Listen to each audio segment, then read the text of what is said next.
Welcome to the Phoenix Prosperity Podcast, where wealth meets legacy. Join your host, Tim Fergestad, as we explore the journeys of Phoenix's finest to success and beyond.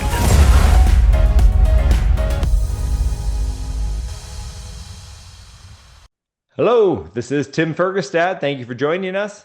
I'm very pleased to have Stephen Chilton with me here today, owner of the Rebel Lounge, an iconic building in Phoenix for live music. Stephen is it Psyko Steve Presents is a major Psyko player. Steve. Nice. Psyko Steve Presents is a major player promoting music shows here in Arizona. Welcome to the show, Stephen. Thanks for having me. All right. So, how long has Psyko Steve Presents been running? This December will be 25 years. Although, I got started in high school doing just sort of DIY shows and small local punk rock shows and stuff. So, Nice. really kicked gear in like 2008 really is when I was like, okay, this is what I'm going to do. So kind of putzed around all through college, a little bit after college, doing shows, and then, took a different step. So the first 10 years of that was very small scale, very DIY and small scale. Okay. Were you playing in gigs and it was out of necessity? No, I just was going to lots of shows in high school, and I went to lots of shows, but then my friends were in bands, and so just started helping friends get shows. Okay. And then, that expanded to, more friends wanting shows, and then, just grew very slowly and organically. And then through college, like that was my sort of part-time, part-time gig / side hustle, whatever, going through college, just doing shows. And that was, what I did all through college was just do sort of small shows on my own and intern for different people, worked for different people, lots of gig work. I always like to point out that, our industry is where the term gig work comes from. Like that's been the concept forever in, Really? it's gigs, shows. Gig work is show work. Like that's where that term comes from, going back for, 100 years or whatever, where that was the term of, was working for other promoters, a show here, a show there, and doing different stuff. And Okay. it grew out of that. Okay. So, how long have you had your own place to put on these shows? Yeah, we opened in 2015 as Rebel. Rebel Lounge opened. So just celebrated 10 years back in May. So we've had Rebel for 10 Nice. years now. And before that, I just promoted in all sorts of all sorts of different clubs. I worked at Crescent Ballroom for a while. When Crescent first opened, I was working for Stateside Presents, Charlie Levy, who opened Crescent, and was working for him when we opened, and was doing the marketing and local booking. And then, and the whole time I was working for him, I was still doing my own shows. So, my day job was marketing and graphic design helping Charlie run all Stateside Present shows. And then, my side hustle was my shows. And then it kind of got to the point where, my side hustle and my day job, the conflict was really time. I just didn't have enough time in the day to do both. And so decided to focus on my own shows. And then a couple years later, we opened Rebel. So, Okay. Very cool. Yeah. Very cool. So you still promote shows throughout the area? Is it largely Arizona based? Mostly Arizona. We last year just started for the first time going into New Mexico. So we do a couple of events a month in Albuquerque, do a lot down in Tucson, every once in a while up in Flagstaff, and that, that's it. Haven't branched further than that. Okay. So yeah. Well, it seems like that's a pretty regional role, right? When you got to know all. It's very relationship based. Yeah, and it's one where a lot of the stuff we do in Albuquerque, we're working on Phoenix and Albuquerque, so it kind of how it comes up, hey, would you want us to try this in Albuquerque and Phoenix? So, it does have a little connection, so. Right. Yeah. Okay. And tell us a little bit about 10 years ago when you got and what's so iconic about the building, the Rebel Lounges? Yeah, so it was a building called the Mason Jar, or a music venue called the Mason Jar, from 79 to '05. It's been a bar and nightlife music venue since the 1940s. Oh, wow. So it's been a music venue longer than rock and roll has been a thing.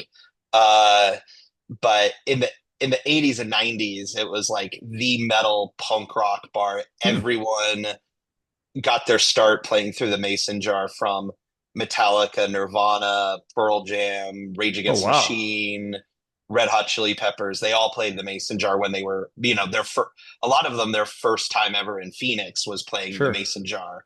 Okay. Very cool. And so, yeah, all the way up to like 2005. So like it's a 300 cap venue, and I saw Fall Out Boy in there twice. Black Keys played there. I Oh, booked nice. Avenged Sevenfold into there. So uh, Lincoln Park's first show ever as Lincoln Park was at the Mason Jar. Chester Bennington, their singer, RIP, was from Phoenix, and so the first Oh, show okay. just happened to be in Phoenix at the Mason Jar. So it just has this long history of so many great acts, more than you can count, Okay. played there at some point in time. And then yeah, so it had been a couple different bars in between when the Mason Jar closed. Then it was a couple just bars. And then in 2004, end of 2014, it was up for sale. And Okay. my business partner Chucky Duff, who's a big, fairly big real estate, or reasonably big real estate developer in town, called me, and we had tried to do a venue a number of years before. I'd kind of looked around, and then Okay. nothing really came of it. And actually, honestly, what happened was Crescent Ballroom came up, and we're like, well, that's kind of what we're trying to do. Maybe now's not the right time to do this. And so I had left Crescent, and he called me and said, I think this makes sense. Like, would you want to do this? And it, I was booking Right. enough shows at that time. I was booking so many shows at sort of that size, and I was like, yeah, I can totally fill the calendar Right in your now on this. wheelhouse. This is like right Okay. exactly the size I was comfortable with. And so we total, totally gutted the building, complete remodel, all the way down to the found all new electrical, all new plumbing. Every surface in the building Oh was changed, gosh. improved or changed, complete. Well, Basically the walls and technology's changed a foundations. lot Yeah. from those original days and the acoustics Yeah. and all the energy demands, I'm sure. Like, Yeah. And yeah, so we totally renovated it, give it a big up facelift, and opened 10 years ago, and it's been really great. okay. So So sounds like yeah. based on that timeline, about 5 years in, you got it going, you hit your stride, and then COVID came in. That is, yep, that's exactly, we were working on a, 5-year anniversary party when COVID hit. I mean, we were at that sort of stage of like, Right. what do we do? And answer was nothing. Right. Right. But imagine So, that had to that jacked up live music as far as I can tell in a lot oh, of cities for years. everywhere. I mean, our talking point all through COVID was we were the first industry to shut down, and we were the last to open. I remember when COVID first hit, and we had been tracking it for weeks when all the lockdowns happened. And when the lockdowns happened, was talking to so many business owners who were like, where did this come from? They were so surprised. Like literally people who didn't know was like, wait, the governor ordered we shut down today? What? And we had because live events were so affected by it early. Hmm. We had been seeing tours canceling. We had been seeing Sure. lots of bands we work with had been over in Europe. So like a band we work with, the Maine, they had been in England at the time and actually canceled the rest of their European tour to come home a couple weeks before COVID, lockdowns here. So, I mean, Right. we were already fully seeing the effects of it a month before, or a little less than a month before everybody else. Okay. It was already, my March was already disappearing before it shut down. And Right. South by Southwest was sort of the first big event, if you remember, that canceled a couple weeks before lockdown, and that just rocked our world. Like so many artists we book in March are touring in and out of South by Southwest. It's a Okay. huge international event, and so yeah, like we were the first to really see it. And and then we were the last things to come back, because even when there is no takeout, lots of restaurants shifted to takeout, lots of things Yeah. shifted Yeah. to online. there's no online live concert. Right. Live streaming was good for the artists. A lot of artists shifted to live streaming, but like Mhm. the venues aren't a part of that. That's the artist Right. doing it. And it was great for them. It was kind of a good Right. stopgap for the fan. It was good for the fans to still see it. But that didn't affect or Sure. help music venues. Like there is no event without mass crowds. So Right. And you saw it coming yeah, before most industries, but there's not much you could do, right? I didn't really see the full Turn effect of into it a, coming, but yeah. it was affecting us. Like I didn't know what was going to come of it. I remember like a week before shutdown, what I had been saying was, my line was, I had told a ton of people was, if you see Coachella cancel, every event in America is canceling. And then sure Mhm. enough, Thursday, Coachella canceled. Friday was the start of waves of cities shutting down. And sure enough, it was literally within days of Coachella going down. Coachella and the NBA both went down on the same day. Okay. That Thursday, the whatever in March 12th or whatever it was.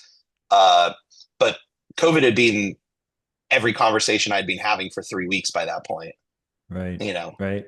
Okay. I So don't want to dwell on COVID too much, but yeah. in terms of the resurgence, when it came off, why was it so slow to come back? Because it seemed like people were super hungry to hang out again. It was just, uh, Uh it's a lot of it for concerts particularly. I mean, we were this last to come back is because it's artists going on tour. There's so much risk to that, and you've got to book those tours months in advance. So okay. the artists, when they feel comfortable, the artist says, okay, let's go. The shows are 3 or 4 months after that at best. You need the time to market it. You need I mean, around then people were doing it a little bit faster, but it's no artist wanted to start touring and then it go backwards. Like the cost for them to get on the road and have it canceled just meant a lot of them were waiting, and we can't really op it. And there was this sort of like it needed enough critical mass for the venues to have enough shows to be able to come back. It's just a really it's not a pizza place where you walk back in and turn on the pizza oven and you're selling pizzas. Right. Right. Our products coming from all over the world.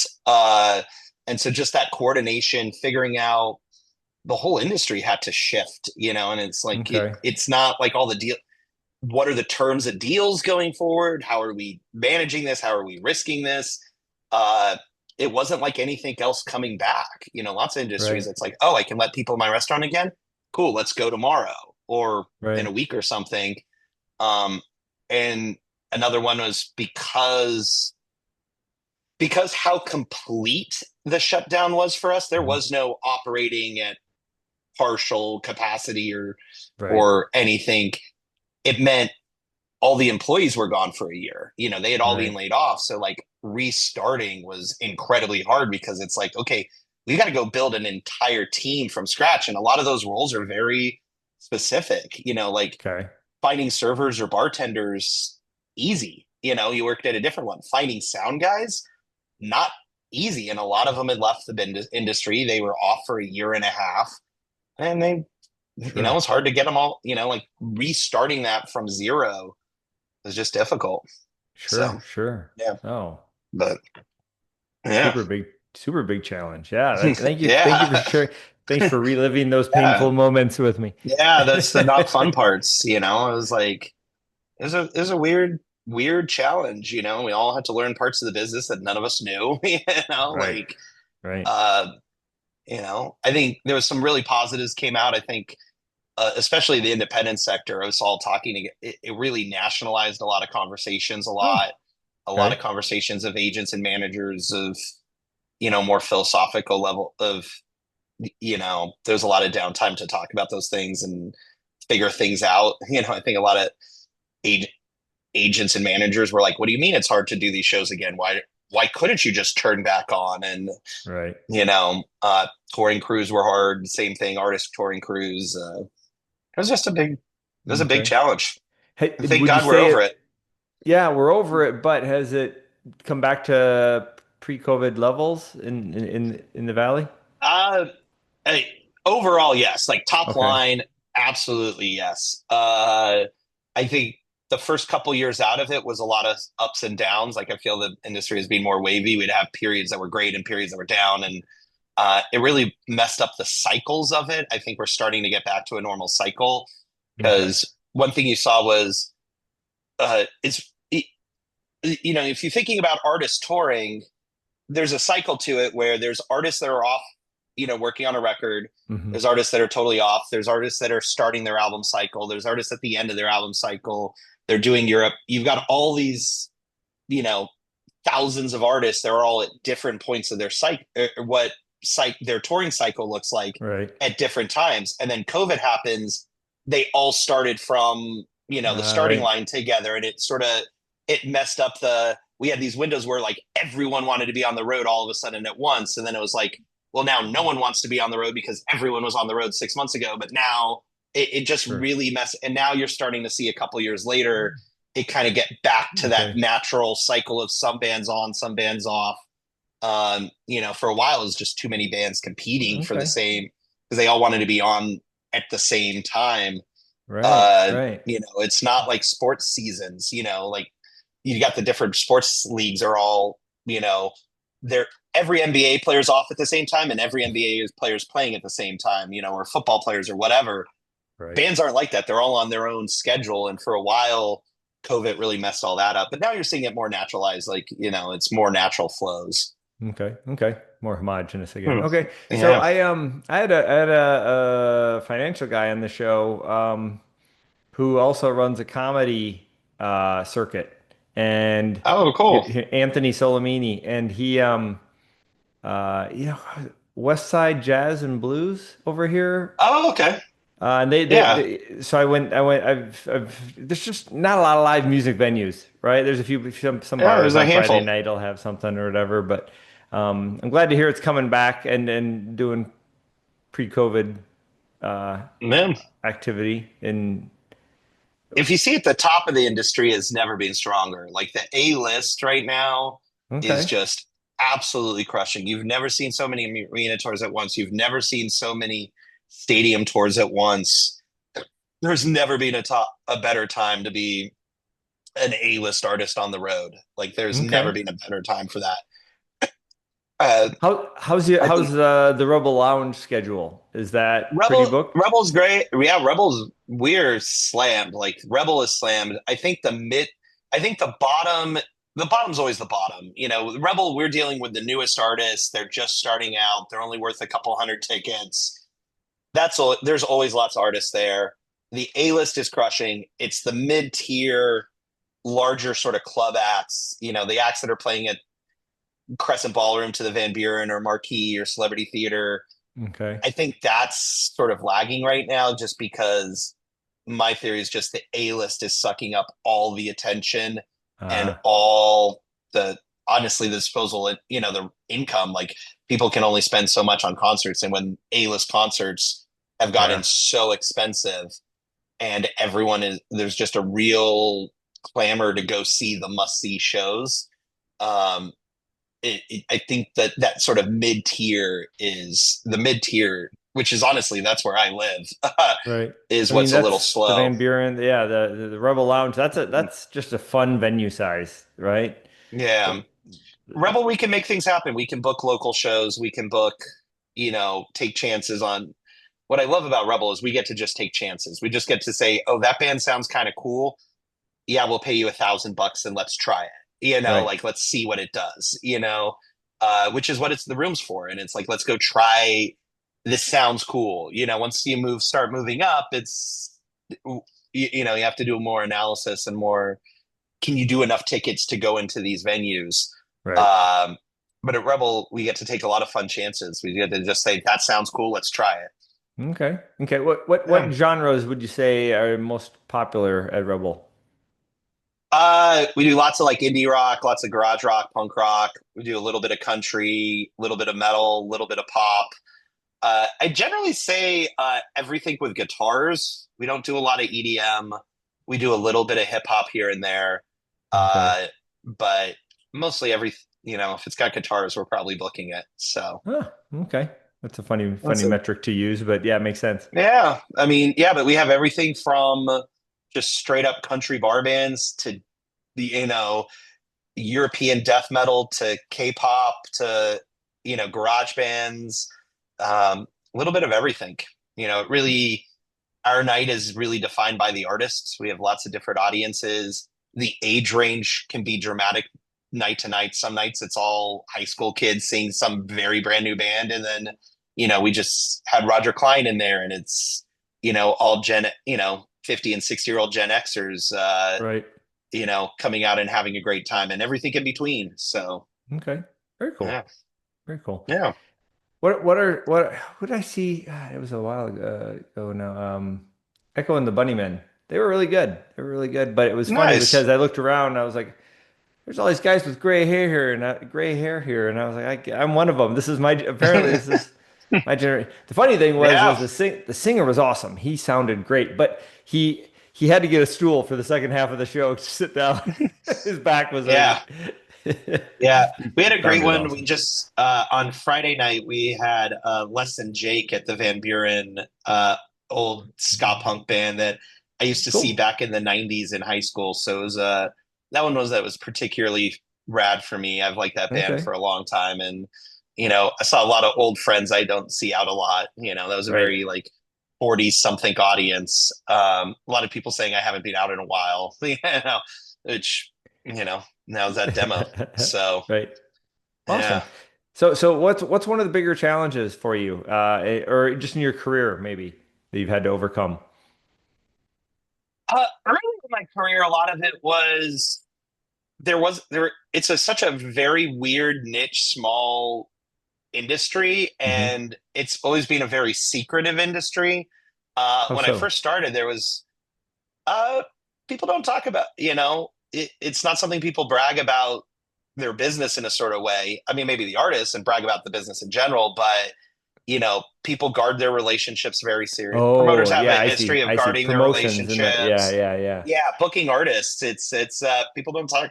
You don't talk about the deals. Like you want to get into real estate. There's a zillion real estate courses teaching you what a real estate deal should look like. There's no courses at the time. There was no courses teaching you what an artist deal should look like. Okay. And so Okay. you're learning it. And I learned it very much. The first shows I was ever involved in, I promoted. I did work for other people after, but it's always been a very guarded industry. And I think so early on, the challenge was just learning, it was just kind of doing it. And there weren't a lot of resources. Now I think it's like totally different. There's a million blogs, there's a million, there's a ton of podcasts, tons of YouTube channels. You can Google lots of stuff and find Right. good answers. I think there's a big trend of younger artists that are very open about their businesses, the whole sharing social media, sharing the pitfalls and downsides. And that didn't exist. Artists never talked about their deals. I mean, it would have to be really bad for an artist to talk about stuff, maybe the worst of the worst, but there's now a lot more information out there than there ever was when I was starting. There was a handful of books that none of which were perfectly, most books on the music business really focused towards artists, and there were no podcasts. It was so rare to see an interview in any sort of music press with anyone like what I do. And now you can find them, and I Okay. think the industry is a little more open in general. Right. Yeah, exactly. Like this, Here we like, are. so that was early on, was just learning. It was just really, you know, um, and as the internet has made it bigger, um, and before this, you were talking about networking. Like that's something that I didn't really do a lot of early on, and Mhm. then sort of middle of my career started really going to conferences and realized, there's all these people across the country doing what I'm doing that I can learn from, and watching what's happening in other places was Right. because especially like artists coming to town, it's either I'm booking it and learning, dealing with it, or someone else is. Whereas like I can go look at, if I'm doing it, it means no one else in town is, or right. If I'm booking the band, there's no one else in town booking that band as far as like touring ones. Whereas like I can go Right. look at what other promoters are doing, or go watch now I can go watch other promoters' social media. Like when I started, lots of venues still didn't even have websites, so like knowing where a band was going to be on tour, or where they were playing, or like what other promoters were doing was really hard, and now I can go look. And now I have a great network of local promoters. If there's an artist I'm not sure about, I can look at their past tour dates and go, okay, who do I know that's booked this show? Oh, okay, I'm going to call Sonia in Minneapolis. Like they played First Avenue. I'm going to call her and see what, her feedback was. And, I'm going to call, they played the Mohawk last spring. I'm going to go figure out in Austin. Okay, I know them. I can go get a good vibe from them. A couple months ago, I had an agent tell me how an artist's tour was selling out, and none of the shows online listed sold out. But he's like, "Yeah, every show's about to sell out." And I realized like three of the venues on tour. Like I have a group chat with all three talent buyers that we mostly share memes and stuff. But I hit them up and was like, "Hey, this agent's telling me that these shows are all selling out. Like, how's our years looking?" And they all laughed and they're like, "Oh no, these are bombs. Like, don't fall for it." And I just like, it was like, okay, that tells me what I need to know. That would have been impossible for me 15 years ago, to just know when or not. So information early on was like the big one. Okay. It changes a lot of industries. That's true. And now the biggest one is like HR and hiring. As we've grown, I've got 10 people in my office now, plus the staff at Rebel, plus people that work our events. And hiring is a little difficult because a lot of those roles are very specialized and there's not many people in Phoenix that do them. And so trying to find sort of, I always have roles that are not quite entry level, but not quite, pro either. Right.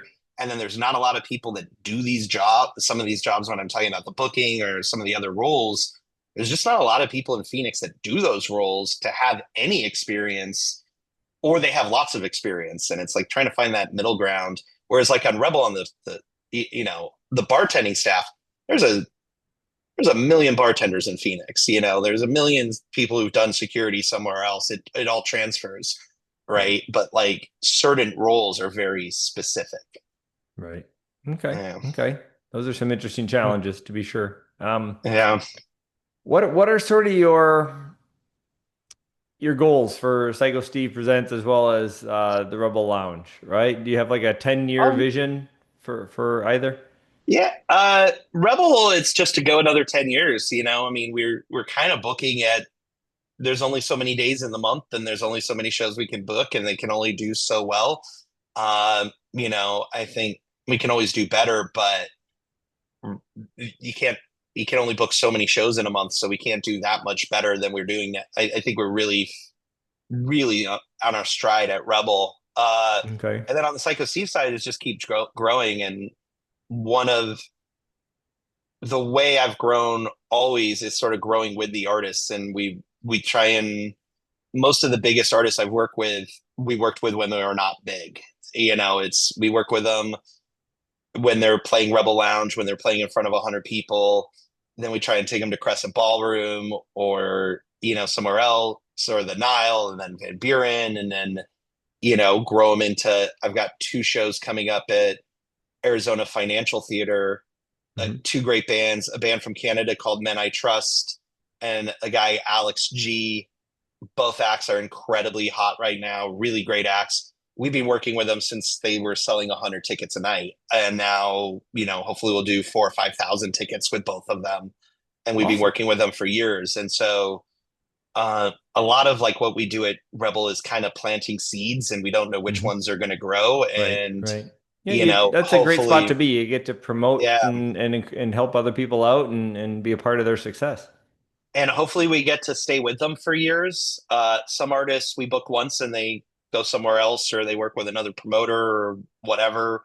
It happens a bunch of ways, but sometimes they grow. Sometimes we book them and nothing happens. They come a couple of times and it never takes off. Unfortunately, a lot of great bands, it never takes off.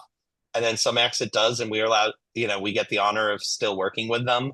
And, just working with more and more artists that are at that level. We're having more and more conversations about artists that we've now sold out Van Buren with, that we're hoping to take to AZ Fed or Mesa Amphitheater.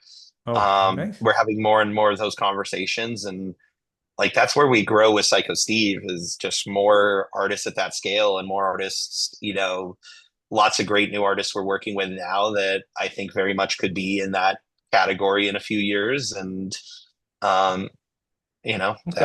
that's where we grow there. Okay. That sounds fun. That sounds exciting too. That's Yeah. great. And I'd say socially, I think it's a very understated impact on the culture and society here. People need these events, right? This is how we we connect with each other.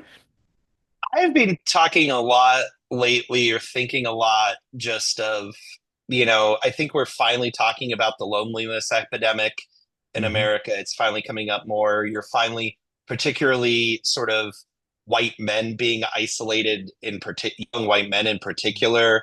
And I think just the importance of in real life, real events is being Yep. taken very for granted for a long time. And I think we're starting to sort of see a The return of repercussions that. of isolation. Yeah. We're seeing the repercussions. We're seeing the repercussions of.